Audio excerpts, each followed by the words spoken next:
Clutch them pearls. All right, y'all, we've got breaking news that's honestly shocked and relieved all of us following this case. 3-year-old Clarabel, yes, the toddler who went missing this past Sunday, has been found alive. She was discovered near St. Albert Street, Ontario, on the side of West Highway 417, Wednesday, today, June 18th, 2025. She was just out there alone by herself for a total of 3 days on the shoulder of a highway. Now, here's the kicker. A drone operated by the Ontario Provincial Police, OPP, spotted her around 3 p.m. local time. Really believe within 24 hours, we may have been dealing with a different situation. When the police got to her, she was awake, talking, and was able to interact. She was given food and water on the spot and taken to the hospital to get checked out. There have been no major injuries reported at this time, just a whole lot of shocking questions. People have been working so hard behind the scenes, all of you out there. This wasn't some small town effort. This was a full-blown search and rescue with over 250 personnel, drones, helicopters, tracking dogs, and even tips coming in from the public. Agent Sean Cameron from the OPP, you could hear the emotion coming from his voice. He said, quote, "Most of us are parents with kids of our own, and you could feel it. You certainly could. This case hit differently for the people searching. Quote, every hour mattered. Those hours added up." So we're going to break down the timeline real quick. Sunday, June 15th, Claire was last seen around 9:45 a.m. in LaSalle, a borough of Montreal. Later that day, she and her mother crossed into Ontario around 3:30 p.m. Her mother, Rachel Todd, called police saying Claire was missing after they stopped at a store in Coteau-du-Lac, Quebec. Sorry for my French. Wednesday, June 18th, around 2 p.m., OPP drones spot Claire alone in Ontario after a tip from a farmer saying that the mom had came and stopped at the farm. However, they had no idea that Claire was there on the farm and that she had left Claire. The press conference didn't really give much, but it gave what we wanted to hear. Most importantly, that Claire was and is alive, thankfully. Authorities thanked the public for sending in tips and sharing her photo across social media. They said this rescue wouldn't have happened without this kind of support. They're still piecing this investigation together, reviewing credit card transactions, surveillance footage, and witnesses' accounts. One tragic detail: the family's chihuahua was found dead near Highway 20. So whatever happened, it was chaotic. Rachel Todd, again, Claire's mother, she has been arrested on child abandonment. She's 34 years old and is still in custody. She was arrested Tuesday, June 17th, and charged with unlawful abandonment of a child. She made her first court appearance via video.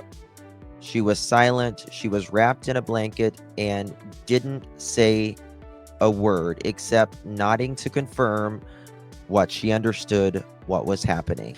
And the Crown is fighting hard to keep her in custody as of late. They're saying that the charge is too serious to let her walk out of bail. Let me know what you think in the comments below if you agree or disagree with this. So far, there's no request for a mental health evaluation, and authorities haven't said anything official about her state of mind. Some reports that the mom was dealing with some health crisis, so maybe we'll know more in the future.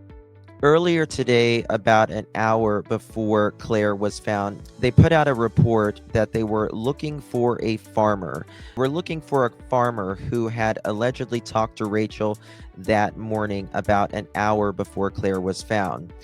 According to a witness, they were trying to figure out her movement between Castleman and St. Albert, especially the timeline between 2 p.m. and 3:30 p.m. Sunday when she was reported Claire missing.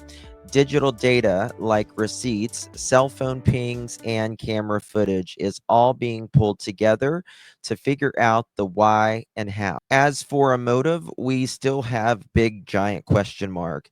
All we've heard is that Rachel said she didn't know where her daughter was and that she had stopped at a store.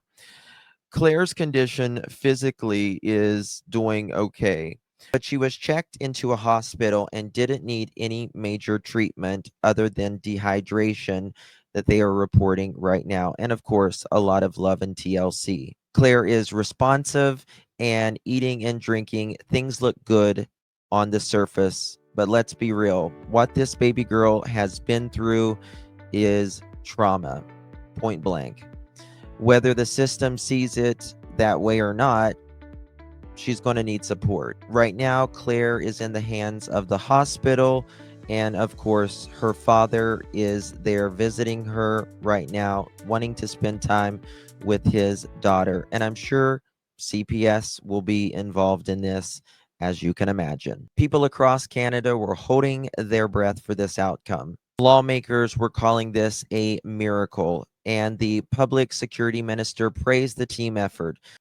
One police officer even said, quote, "We've became emotional, most of us as parents." This felt personal. June 20th, Rachel Todd has a bail hearing. Further release from police, body cam, witness statements, GPS logs, CCTV footage. If bail is denied, Todd stays locked up while the case moves toward a trial. Depending on how the Crown proceeds, we could see new charges and a psychological assessment or even new witnesses come forward. This is a wake-up call. This is a child that has been missing for nearly 4 days, has went across provincial lines, been on a highway alone, a dog that didn't survive, and a mother who is in custody, and the public is left wondering how this all unraveled. There are still big questions. Was it a mental breakdown? Is it neglect? Is it something else? How did Claire get out of there alive? This little girl stayed in a field for nearly 4 days. One of the first things that Claire allegedly said is that she was waiting for her mom to return. Her mom told her to stay there and stay put until she returned. How long was that going to be when Rachel said that she didn't know where her daughter was? What does that mean even? The love that little Clarabel has for her mother shows you just what a child loves is. It's 100% unconditional, and she was waiting for her mother. I believe in another 24 hours, we would be expecting a much different outcome. Thank God. Don't let the headlines fool you. The hard part is not even began. The courts, the investigators, and the family services have a lot of work ahead of them, and we'll be watching every step of the way. God bless each and every one of you, and I'll see you guys on the next one. Clutch them, bird.